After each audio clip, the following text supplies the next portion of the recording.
Comienza o día con una meditación cortico y poderoso.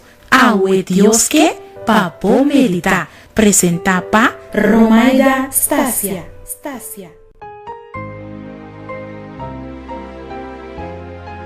Ave mainta nos tem dia mais para nos meditar. Me quero desejar um feliz mainta e danke por escuta. Ave nos título de meditação tabisa. Acaso essa kita algo para mim mes? E o texto está sacado for de Jacobo 4, Jesus. E a tabisa. Romanan no papia malo de outro. E sunco papia malo de surumang ofusque. Ta papia malo de lei e ta usga lei.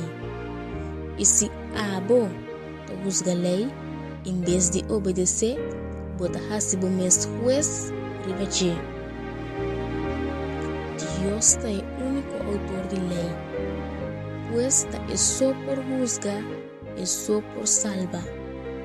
E seguro lo não queda contento, ora conosco busca outro. Quanto bia nós por escutar um sermão, predicache, e nós está pensando, essa aqui é bom tema para Pedro.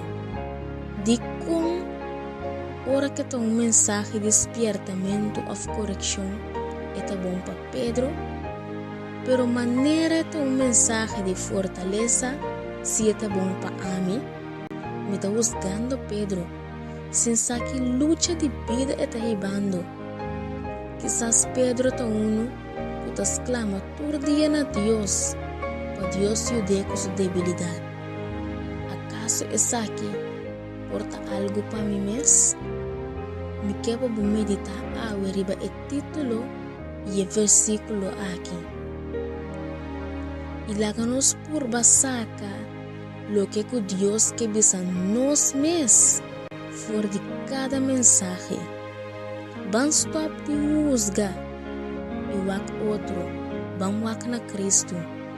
Para se nós está wak na Cristo, nós temos grado alto de espiritualidade. Feliz dia verdadeiro para